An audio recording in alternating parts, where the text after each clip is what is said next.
that I have is we will not be having class next week.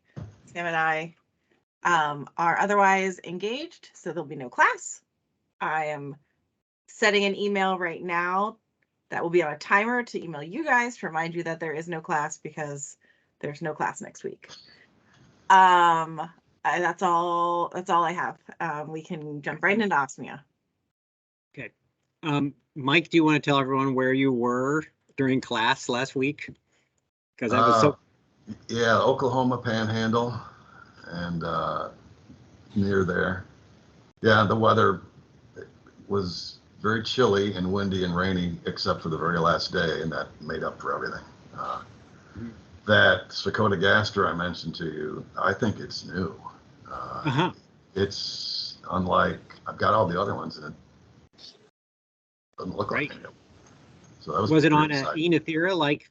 No, one was in a bowl and one was on allium, which neither one was carrying, neither was carrying pollen. And there were plenty of, there were lots of Enotheras there in bloom. And were those males? They're females. Oh. And did they have the super big ocelli or kind of big ocelli? Kind of big, but they had the hind femur and the scobo hairs, just classic Sphacotogaster. I don't know what to do with those, but there are two of them, so that's kind of cool. Okay, all right. So yeah, Western Oklahoma, most people drive through it. Don't. It's beautiful. Yeah, it's beautiful. Right, and that's a state that needs a lot of, in general, has a weakly known bee fauna in terms of lists and activity and people doing things. There is a James Hung who's been there for a year, so he's coordinating an Oklahoma bee survey. Wow. Oh, good. And James is a great guy, so that's cool. All right. Well, everyone can go out and join in the Oklahoma fun. All right. We'll focus. So as we have done the last few times, we'll focus on Mike's key, and we've been kind of just going through big chunks of it. And now where we're at is we're at the point where we're talking about species of female Osmia that have black scopal hairs. So I'm going to share my screen. We'll go to Mike's key, and then I've got something to illustrate his first split, which is good to look at for a couple different characters, and then we'll go from there. So let me do this, and I'm going to go, okay, here. Does everyone see the key? Did I do that successfully? Yep.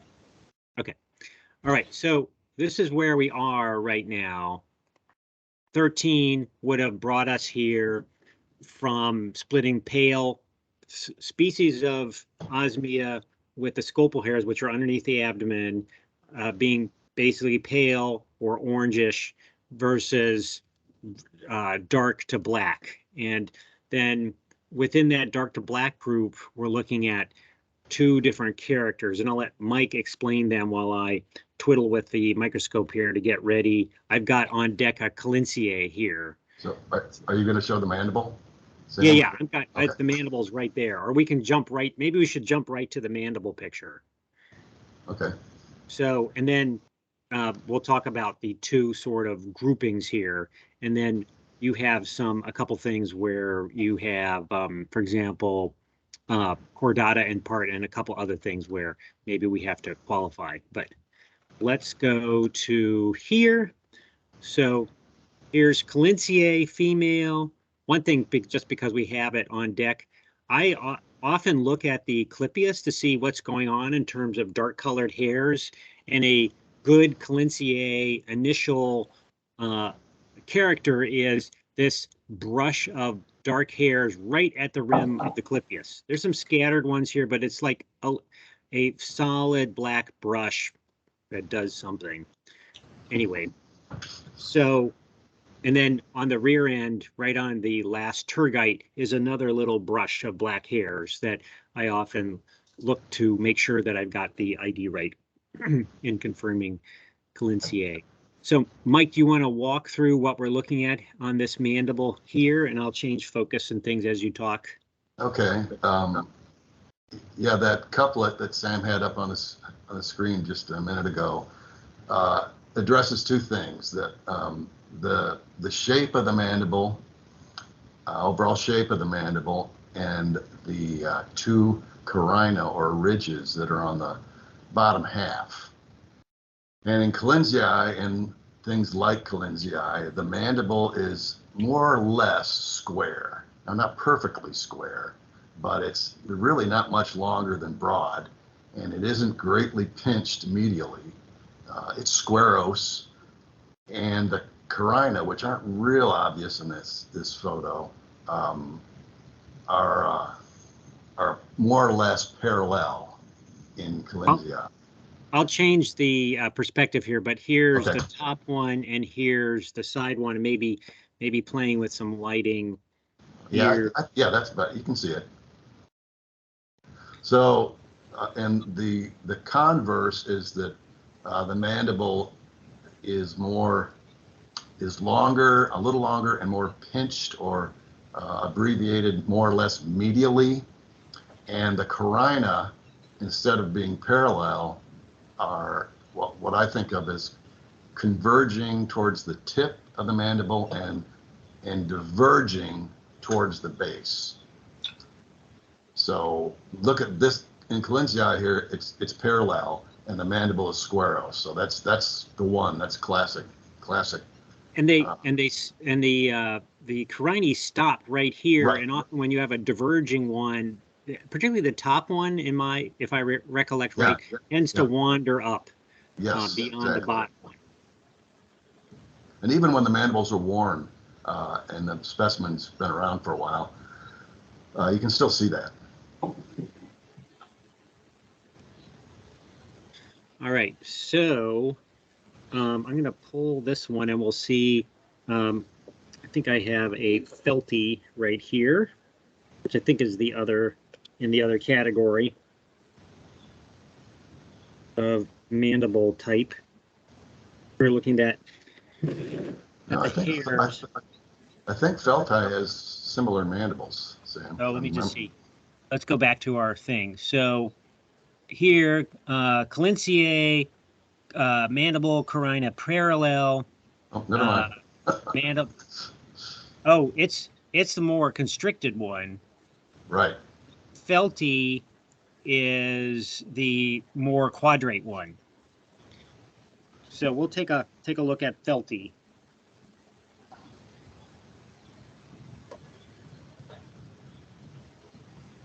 And we'll go back and forth between these things.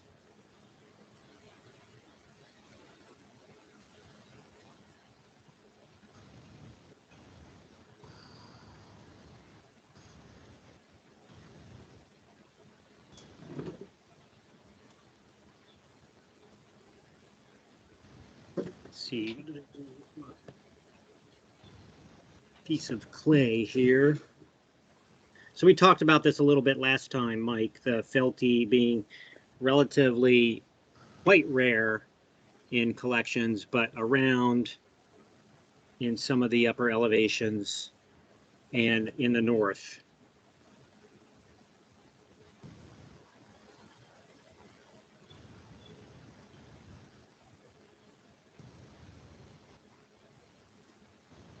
So here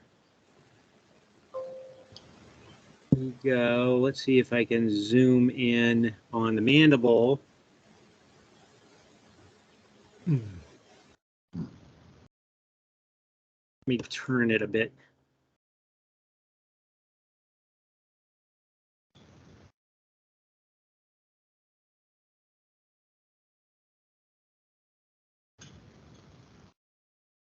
I think I want to bend it up towards the head some more.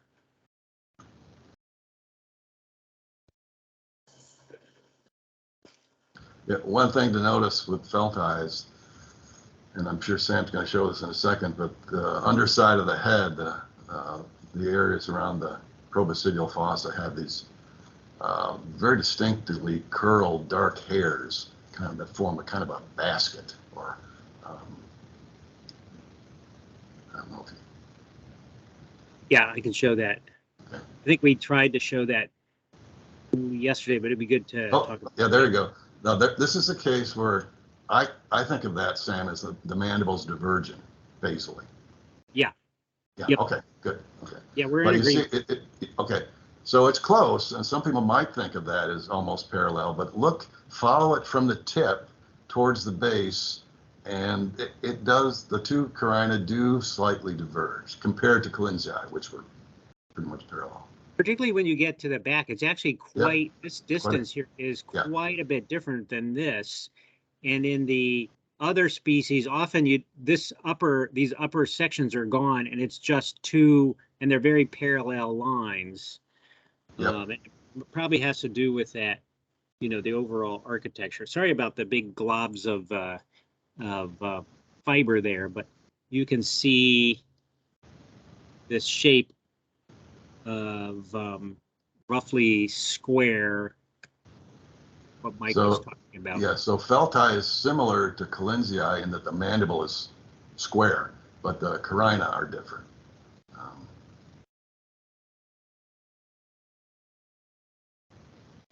And you can see those hairs on the underside of, or some of those hairs on the underside. I'll flip it upside down here. Oops, that doesn't help. Sorry.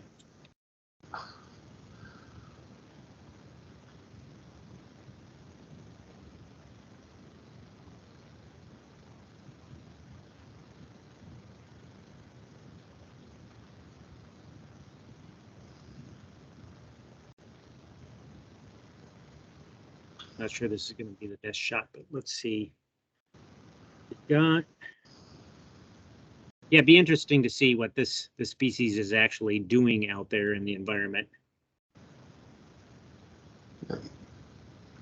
Yeah, I've never found it at any flowers. They've just been in the lace traps or bowls. There, I think you can get an idea there. Yeah, at the end of the day, we did take a quick look here at the long hair. You can see them curling over. If I rotate this a little bit, you'd see a slightly better shot. Yeah, that's good. Hairs. You can see they extend quite a bit. Here's the closer ones going over and dark. And there really isn't any other Osmia in the eastern North America that has that kind of a hair pattern on the underside of the head. And again, we talked about this briefly last time, but here's a nice shot through the hairs of the hypostomal carina, or in this case, it's really a ridge. So here's to go over that, the hypostoma is where the tongue is recessed when folded up, and along it's basically, most of the time, are two parallel, I don't know what to call them, two parallel lines that form the cleft, and along the line, females, you have some kind of raised ridge, carina, in a way, and they do different things. So, for example, in Pumila, and I think atriventris, is basically the ridge is the same the entire height, the entire path. So it's going up parallel sides and then it curves this way. But here you can see it does a quite dramatic rise up and then drop right at the end. And those characters can be really useful if you can see this. So you have to have a well-behaved specimen without its legs up there or goop or whatever to look in there. But once you do, that's often a really great character to start with. After you get familiar with looking at this and paying attention to the details around the whole curve. Any carina thoughts, Mike? No, but we're going to look at some later. I think maybe that we'll see a point or an angle or a. Yep. Yeah. Okay. Okay, so let's go back to the key. So here we saw these two different ones. Once we have felty on deck, we can follow the first part. So here to 24, and laticeps is something I don't have in my collection. I think of it as a really far north species. You want to talk about that a little bit? It's a little tiny black Osmia that I've never found, I don't think, south of 45th parallel. It's in the UP of Michigan, and in Ontario. I think they're specimens from Maine. And so it's an uncommon thing, and it's little. It's kind of inconspicuous, but solid black, and really nothing fancy about it. It's kind of a subtle thing. Yeah. So particularly when people are starting out with Osmia, a lot of times this notion of black, not black. So truly black specimens are uncommon almost always, unless you really are working far in the north.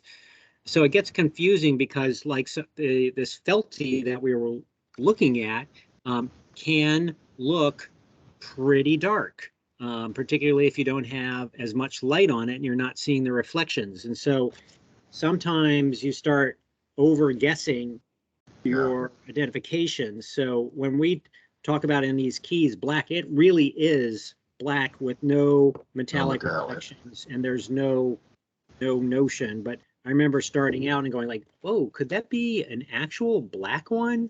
There's a couple other species that are very dark in their metallicness, but you will see this shininess. The lighting here is too bright for the moment, but because of the white background. But a lot of times these things can look dark, but when we say black, we really mean black.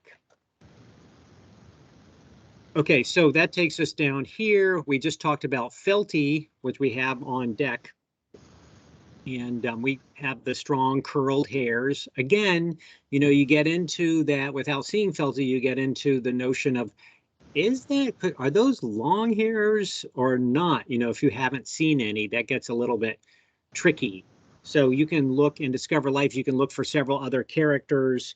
You can always look, a lot of the literature is in Discover Life. You can look at the descriptions, you can look at pictures, and if you're super lucky, you can get to a collection to confirm some of these things. Sam, that reminds me, pulling that up, we had some questions from last class that I was holding for Mike. But while you're right there, we were having trouble with the malus terminating in a long stout spine when we wrapped up last class. Right. Actually, this is a term, I'm going to turn this over to you, Mike, but the malus, which apparently is a four-leg spine, that's just something I'm not very familiar with. You want to? It's basically, this is kind of generalized, but it's the antennal cleaner. It's when the bees do this, if you look at the malus, it's a combination of several things. It's got a spine, and it's got a lamella, and it's usually got a little groove in it. It's a pretty specialized piece of equipment, and it varies among bees. Sometimes it's very reduced, sometimes it's got a long spine, and sometimes short spine. It varies. So it's sometimes useful. And I'm going to try and locate it on felty. I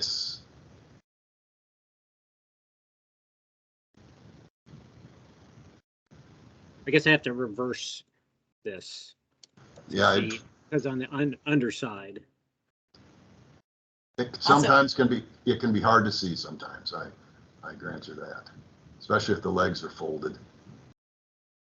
Laurel brings up, just with the color thing, wanted to note a way of thinking about it is black matte versus black iridescent. And then I think asking about the malus, does it function as a comb? In a way, yeah. I mean, it's sometimes called the antenna cleaner. So if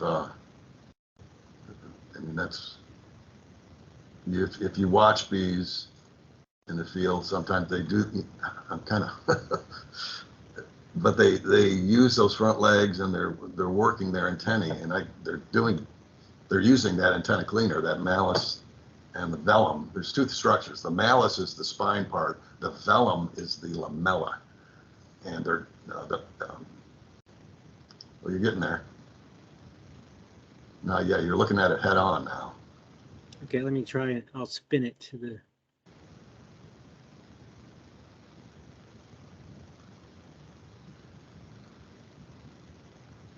Yeah, this tells you that how difficult it can be to see it sometimes.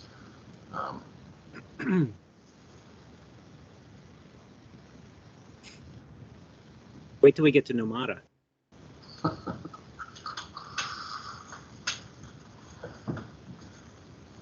That's it. That's it. So you see where it's coming out of the tip of the tibia on the underside, and so I just encourage you to. I think all bees have that. I can't imagine thermic. I don't. Any that don't. But it varies. But it's always there, and it's something worth looking at. Okay, so this, you're basically saying this is more spine-like, and what's the alternative state, which we'll try and look for? More reduced, and it's it's comparative until you see a sample. What's stout, what's reduced, what. Okay. This is where we need to take more pictures.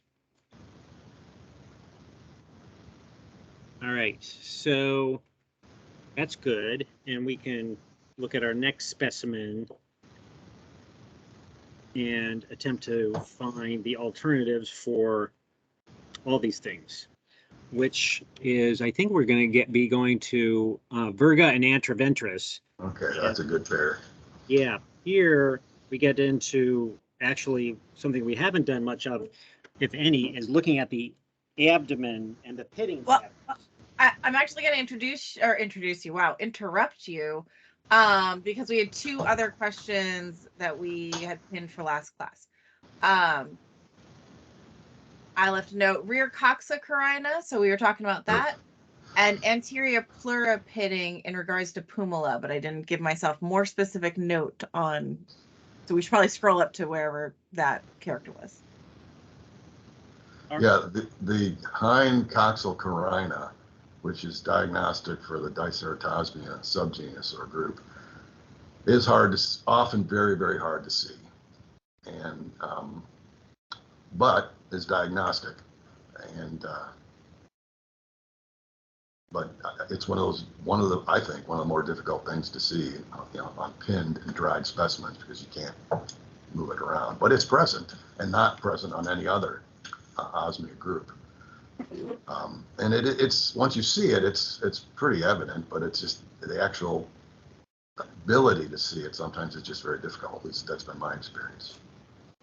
So Mike, when we were looking at it last time, we did have a specimen that was supposed to have it, and my impression of it was that it's less of a carina and more of a super sharp angle. Okay, yeah, that's a good way. Yeah, more of an edge, sharp edge. Yeah. Okay, good. Yeah. And good point. Good point. We have here an atriventris, so why don't we just take a look and see if we can see the not sharp edge of that, and talk about it. I also copy and pasted a picture, the screenshot from last time that we had taken of that specimen. It was subfasciata. So I don't know if Mike, you have easy access to the chat and want to look at it, but that's a contribution. This is another one of those horrible places to look at a lot of times. I think we might be able to get in here though on this specimen. So this, I believe, is the coxa right here, trochanters. Do I have that right, Mike? I think so, yeah. Yeah, and then the others, this is, I don't know even what these things are called, but they're recessed into the segment. And this whole area here is just rounded over. And if you recall from that picture, and Claire has that picture, I guess I would call it I don't even know what the orientation here would be, but the flat face and then the side face, if we want to call it that, the junction was very, very sharp, whereas in these others, it just is sort of rounded over. but there's a lot of hairs. It's hard to see. I tend not to use it. There are other ways to determine if you've got conjuncta or subfasciata other than that coxal angle. Particularly, conjuncta has the nice two raised little pimples on its face, and subfasciata is a little more tricky. It vibes differently, like, oh, why is it this is a little bit hairier, but often it's a process of elimination. But we did see that, so that's something that we can keep in our mind to look for again when we get subfasciata, which is not a common bee, but I've seen it in urban areas even. What do you see it? Where do you see it out west? If you get down south further, so Oklahoma, Texas, I mean, it can be common there, but we only have a couple records from Missouri. That's it. And Sam, what bee do you have up there, or what bee are you going to do next? Yeah, this is atriventris. So we will take a look here at the abdomen. Was there something we wanted? How did we? Yeah, doesn't have. Well, we can look at the mandible. Let's look at the mandible. Would be the same as felty, basically. But we might as well look at it because this is something that comes up over and over. And also, since I think we can see here the hypostomal cavity, we can, first of all, we can look, it's pale hairs like Mike was talking about, and they are not long. And now I'm going to spin it to the side so you see that better. So if you recall, there was quite not super dense hairs, but they were long hairs there. Now I'm going to move it so that we're looking at the side, from the side, and hopefully we'll be able to picture the carina a little bit better around the hypostomal cavity. We have clarification in the chat. Did you say Osmia atriventris is common in Oklahoma and Texas? No, we were talking about subfasciata. I don't know. Is atriventris where it's common here? Yeah, atriventris is one of the most common Osmia in the Midwest, but I don't know that it gets all the way down to Texas. I have found it in eastern Oklahoma and Arkansas, Louisiana, Iowa, Michigan. It can be very common, but it may be a complex of species, which I don't know if we'll talk about or not. But there's a lot of variation in atriventris throughout in its whole range. It's kind of suspicious. And just let it go with that for now. Yeah, that's the problem. It's a very common species. Visits all kinds of flowers, nests in natural cavities, holes in wood, things like that. Super common, really, almost as common as pomelo in the Midwest. Yeah, pretty much same pattern in the East. And it gets way up north as well. So, and is sympatric with virga, and those two are very easy to confuse, which we'll probably talk about. Right. So, this is it's a smaller bee, so it's not as prominent as felty. I've got it magnified as much as I can, but I think in a way you can see. Yeah, you can see. Here's the hypostomal cavity. Is in here. The tongue is going to go recessing, and this is the carina. And you can see, first of all, it's not very tall in comparison to felties, and it's uniform. So here's where it's curving back under. Now we can't see it because of the mandible and the hairs, but there's no abrupt change anywhere in that fence-like carina this whole length. So if you're doing a comparison with two bees and one has a lot of architecture in here and the other doesn't, then they're different because you don't really see a lot of variation in that hypostomal cavity carina pattern. At least I don't.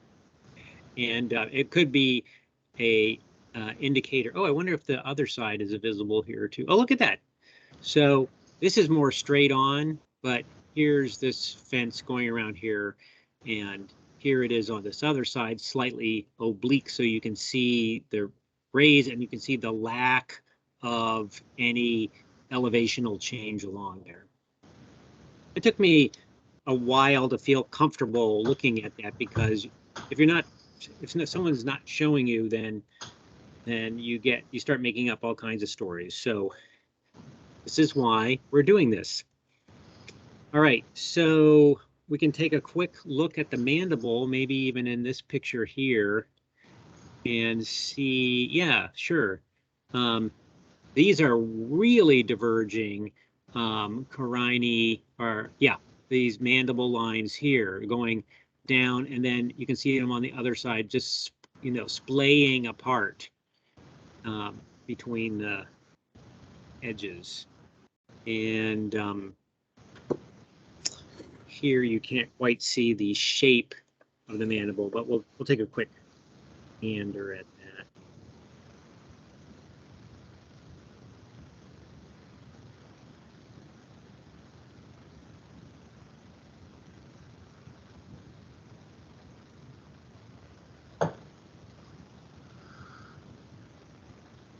So you can see that diverging. Here the carina almost goes all the way up.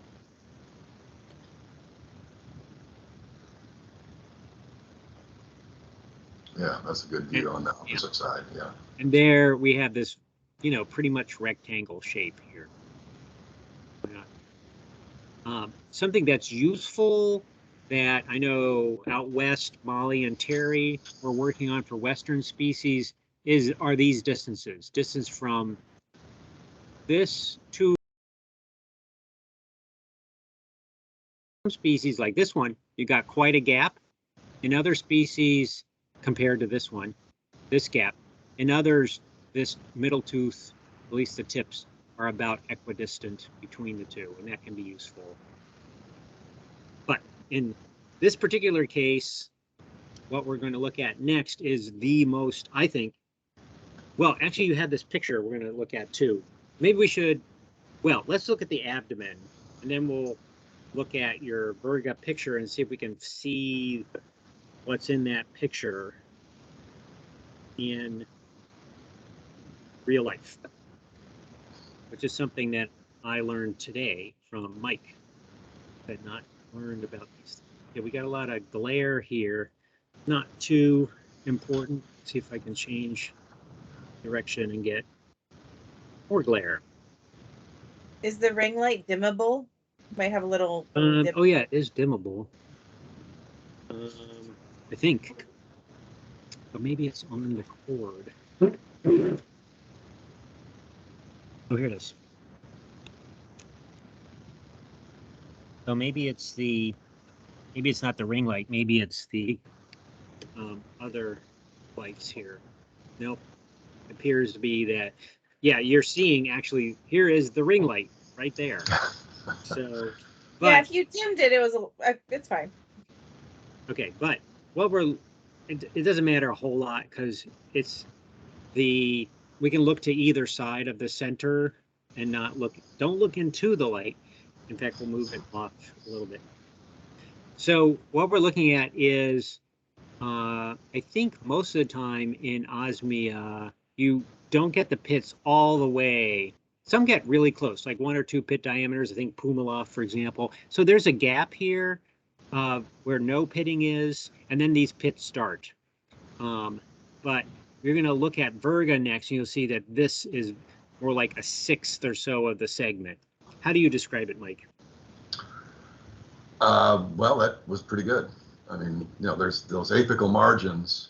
I think of, you know, the apical margins are narrow in atriventris and very narrow. And comparatively, in some of the other species, they're more explicitly defined, very sharply defined. In atriventris, they're not only are they narrow, but they're not as sharply defined as in some others. Yep. And now our pair, which Mike also mentions in northern areas often shows up together, but I think of virga also as being a lover of ericaceous shrubs. Totally, totally. Yep. Yeah. Yep. And let's see. Here we go. So, Mike, what are we looking at here? Okay, Maybe see if I can pull it up. This is the foreleg of Osmia virga. And what I want you to notice, this is the underside. So you're on the upper photo, you're seeing the base of tarsus and then the following tarsal segments. And what I want you to focus on is the apex of the base of tarsus and the following segment. And notice how the setae, or the spines, are more stout, well-developed than those more basal. And in atriventris, they're all the same. They're not differentiated at all. But in virga, those apical spines, or setae, are definitely more stout and more differentiated than the others. And that's, even though this is an SEM shot, obviously, but it's obvious under the light microscope as well. Right. Let's see if we can. And I think those probably have something to do with pollen removal, but I can never can't see that happening. Also, the 4 base of tarsus, the length times the width is different in atriventris and virga. It's subtle, but the base of tarsus is longer in virga and shorter in atriventris. But if you don't have them, if you don't see both, it may be difficult to determine that. All right, let's see if we can pick this up here. Again, the problem is it's the inside edge of the front, and if the legs are, we might be able to, this is also a small B. Let's see what happens when we look at this one from the side. So we may have a hard time, but you know, I'm going to put some white underneath here, see if that helps. Sort of, I did this without wrecking the specimen. So I think you can more or less see that all the hairs are about the same. Like there's no fat hairs versus skinny hairs. All the hairs are the same stoutness. Would you describe it that way, Mike? Yeah, that's what it looks like to me. Okay. Yeah, so that would be atriventris. Yeah. All right. So now let's grab a virga. We'll look at a couple of these other characters.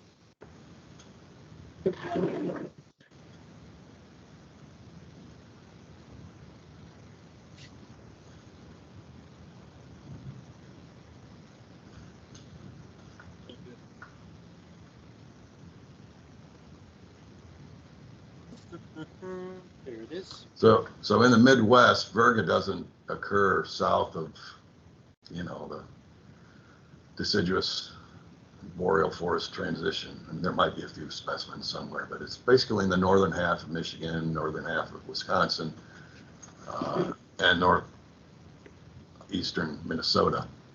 As far as we know, there are no records west of there. Nothing from North Dakota, and it's also in Ontario and other northern parts of Canada.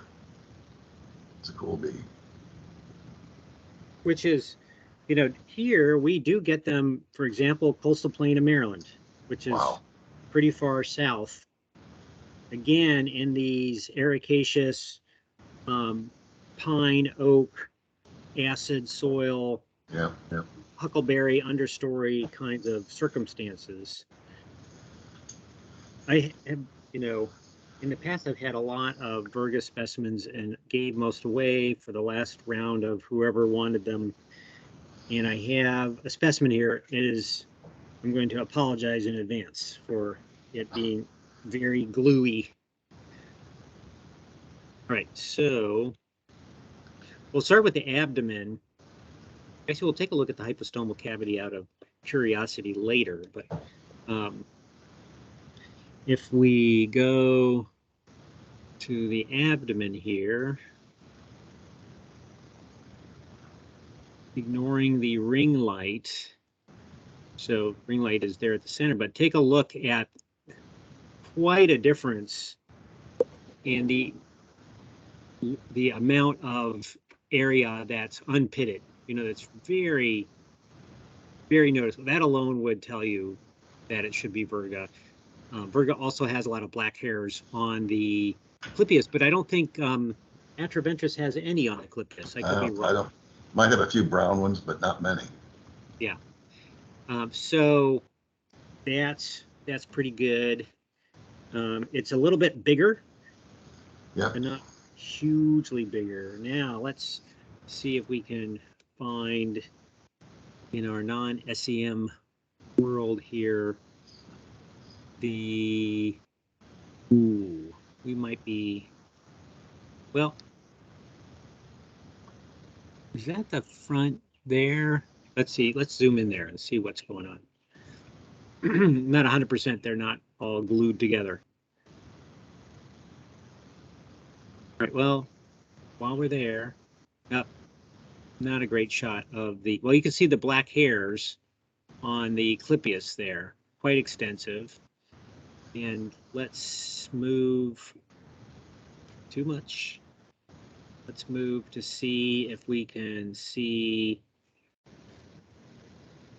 some of the, yeah, I think we're gonna maybe not be able to see that as the front. So look at all, there's a lot of glue here. This is a very bad example of gluing. Normally we try to get it between the abdomen and the thorax in that general area, but this is across the face. So much for production work. But so we're looking at the Sam, you appear to have a pop-up. Oh, learn to IDBs. Oh, I should attend that. So I don't know that we can see it because we're looking at the outer face rather than the inner face. And so we're going to say, can't see it, but that was a great SEM shot. You saw the atriventris legs. I think it was pretty clear that the hairs were the same size. And we now have a new character that I'll put in today into the guides for virga. Do you know any other species that have that spine thing going on? No, I don't, Sam. But for sure, it's the only species with the quadrate mandibles and the diverging carina that has it, and with dark scope widths. So. I'm just wondering about its ericaceous habits. What other Osmia? I know other Osmia go to blueberries and stuff. Do we have any other Osmia that have such a strong preference? I wonder if it's something to do with that. Laticeps, I mean, the records are too few to be sure, but I've always found it at Vaccinium up north. And have you looked to see whether it has that? I'm just wondering about this. No, it doesn't. Yeah. Okay. Yeah. All right. So we've got a couple good characters for that tricky pair. And now we're going back up to where we were before and going into a bunch of, which is here. So this is the group that we tackled. And now we're into a whole series of species, a bunch of which are not super common. Collinsiae, I would say, for me, is the most common of that group. But like this Aquilinaria, that's extremely northern. I don't even think there are any. I don't think there are any U.S. records of that. It's known from Ontario and close to the border, but I don't think there are any records of it being in the U.S. It's a big, dark black Osmia. It's pretty sizable. That's the kind of thing that should show up on Royal. What Royal Isle? What is it? Not Front Royal. Isle Royal. Yeah, I mean, it could well be. Yeah. We'll have to go. So cerulescens. So we move away from that black one, and we get to the blues. So now we're dealing with cerulescens. Let me see if I have any right now. Again, I gave away a bunch, but maybe talk a little bit about the interesting thing about cerulescens.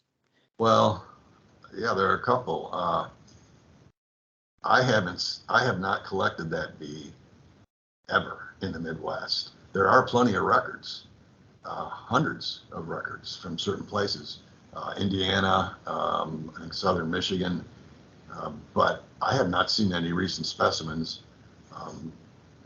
for a long time. I know, I can't remember her name, a woman who did her graduate work in Cleveland a few years ago. She found a lot of ceruleans in Cleveland. Which, that was.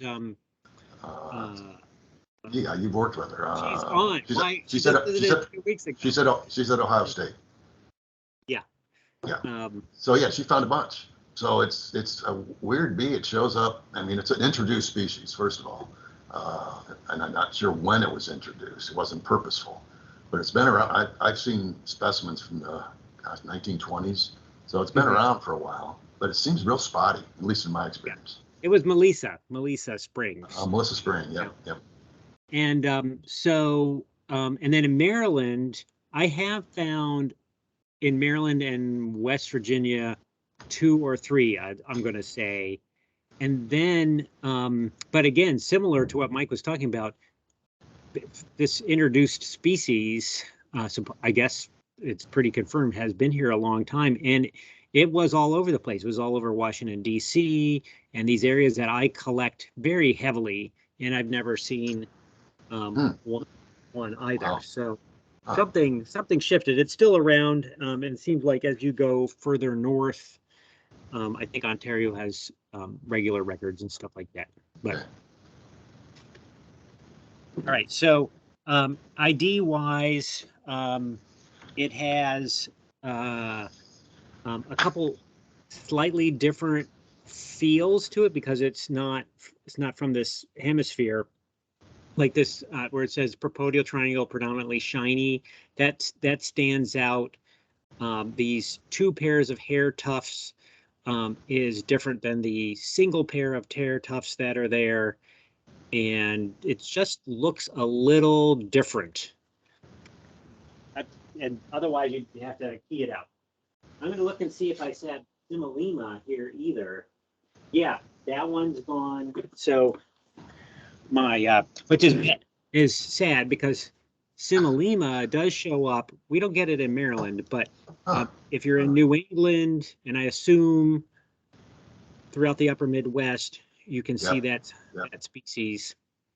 Yeah, it's fairly common in the Great Lakes region and down to northern half of Iowa. We only have 1 record from Missouri, so it doesn't get very far south in the Midwest. It's, like you said, upper Midwest and north of that in Canada. Yeah, and it's too bad we don't have one because you need to get a feel for what this character here looks like. This 4 basotarsi, which has all kinds of things going on. It's it's relatively short. It's kind of flattened and broad, and it's got some curly hairs on it. But it's one of those things. It's it's better if you can see it. I don't know of any good pictures of it, but it's a distinctive when you see it. But a lot of times you are trying to make it into that when you don't see it. And it's a fairly good size bee compared to some of the others. Yeah. Yes. Okay, so, and then that character here, this 4 basotarsus, I think it's the only one that has that across all the species. I think so. Okay, and then we move on. Tarsata, another one of these far northern species. So you want to, here we get into name changes. So you want to talk about that one? In Mitchell, he referred to Tarsata as integra. And integra is a valid species, but it's Western. And at the time, I don't think he knew about the presence of these others. But then it was called Canoirai. And Canoirai proved to be a synonym of Tarsata. So it's just a lot of taxonomic sleuthing. So Tarsata is the current name. It's a big Osmia, beautiful big Osmia in the north, sand, pretty much a sand obligate, nests in the ground in sand. which is pretty unusual for most of our eastern species, and attaches its cells to the roots of grasses. It likes ericaceous plants, but does go to other things. I've seen it buzz pollinate roses. So it's once you get into the northern part, like the UP and Ontario, it's in sandy areas, it can be common. But it's a very dramatically attractive bee. Yeah, I've got a male, but that's it. Oh, okay. From, I think, that work we did with the National Park Service up on the edge of Lake Superior on maybe Picture Rocks or something. Yep. Yeah, that's where the Grand Sable Dunes, that's where that bee is that's where I first found it. Yep. It's still up there. Okay, enough said. Right. So sadly, we can't go through a lot of those. We now are back down to differences here, which are getting into subtle mandible differences. You want to talk about that, Mike?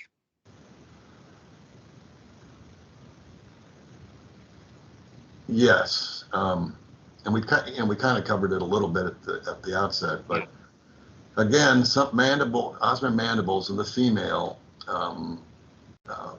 range from just square-like things to gradually becoming pinched or reduced medially or submedially. And sometimes that's can be subtle. In the extreme, it's very dramatic. But in this case, it's sort of subtle. And then the apical tooth difference, which again it's useful unless the mandibles are warm, then it can be a head scratcher. Collinsiae and Proxima are very similar. Collinsiae is bigger, but they barely overlap in range, at least in the Midwest. Proxima is northern, and they overlap a little bit, but not very much, at least over here. And but they're easy to confuse. Where they do a overlap. Question from the chat. Laurel's wondering if Osmia usually buzz pollinate. Do they mostly visit plants in the Ericaceae, Solanaceae families? They visit a lot of different things, but the only one I've ever seen or heard of buzz pollinating is Tarsata. And it was on roses, which roses get buzz pollinated a lot by bumblebees and some other things. But I've never heard or seen any other Eastern Osmia buzz pollinating. But they there's a couple penstemon specialists, and they do visit. And there's the Droege, which you probably talked about last week, is a Asteraceae specialist. So it's not just the ericaceous stuff, but that's in the north. That's a very important group of plants for Osmia. I don't know if that made any sense. Sounds good to me. Thanks. So we're looking at collinsiae here, and I have to tell you, Mike, that I had some specimens from northwestern Pennsylvania that I was like, this could be Proxima, and I spent a lot of time using your key and other keys, and I just could not make up my mind. It was just difficult to see. First of all, I didn't have any Proxima material around, so I never did resolve that conundrum. Proxima is generally a little smaller too, not dramatically so, but that. But Collinsiae, Collinsiae usually has those sharply defined, narrow apical margins, and Proxima doesn't. But sometimes that can be muddy. Also, just for people, you can see that this rim here's T1, here's T2. This rim is a little bit wider than atriventris too. So every once in a while, when I'm plowing through lots of atriventris, I'll catch oh, wait a minute, this one has a little bit of a wider unpitted band, and then it will turn out to be collinsiae. If I'm just using characters other than, say, some of the mandible ones and things like that. The Galium, I'd like to see if we can see that here you mentioned here in the keys that the Gallia hair is longer, brown, and here Gallia hair short, pale. But you know, what is your long and what is your your short is a problem. Yep. If you don't have any materials, and then brown versus black, sometimes it's like, ooh, is that brown or is that tan pale? You know what I mean? Oh yeah, I know. So yep. This is yeah, I would love for more characters on that pair at some future point there, but I don't know if we can even see the Gallia wear here because the tongue's not extended.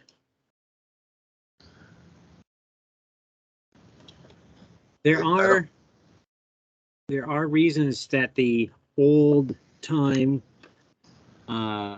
professionals like Mike, not that you're old, Mike, but who, you know, do things like pull the tongue and spread the mandibles and pull the genitalia are really useful to see some of these other characters, or at least easily see them. All right, so I am guessing, so here we're looking at the tongue. We can actually sneak a look at the hypostomal cavity here too, but and the carina. So I am going to assume that, so the Gallia are these outer sheathing like things, and that these are the hairs you're talking about? Yeah, short pale hairs. So long would be 2 times that? Yeah, 3 times? at least 2 times. Yeah, maybe 3. Some of them. Yeah. All right, so that's good to know. All right. Anyway, this has been my own struggle on some of the, because it was right at the edge of the range. Like it could be, these were canopy traps, which weird things show up in canopy traps. So like, oh, could that be, you know, looking at the notion that weird things show up there, could that be a, you know, actually be Proxima? But I never, in the end, I think I called it both. So here, hypostomal cavity, here's your carina edge. This is straight on, so you can't see anything. This side, I believe we can see the carina. And here we have a little bit of a, compared to atriventris, was very low, very uniform. I believe what we're looking at here is a slight climb and then a gradual decline in that shape. So again, it always pays to, if you can, take a look if you're trying to differentiate a couple different species and see if this shape differs. And I'm going to wrap us up because it is just past 2. Okay, good, and I have tidy ending another. Yeah, and I think we're pretty close. Well, we get into a bunch of unknowns and also northern things. Maybe we could talk about that next time, and then we'll get into males. Yep. Right, and for those who weren't here at the very beginning, next time will be 2 weeks from now because we are not having class next week. Okay, Mike, will you join us for that? I think so. Yay. Mike, and then we're in even more uncharted territory unless Mike whips out a male guide between now and then. Well, I do have one. It's not, doesn't include some of the extreme northern things or extreme southern, but I'll send it to you and see what you think. Okay. And thanks, I can also send you specimens if, let's talk later if there's some things you need, males, and I've got time to send them. Yeah, so. No, I would love that. And I can score them for Discover Life things and whatnot too. Okay. And send them back. Okay. All right. All right. Thanks everyone. Thanks, Clare. I got to split too. I can't be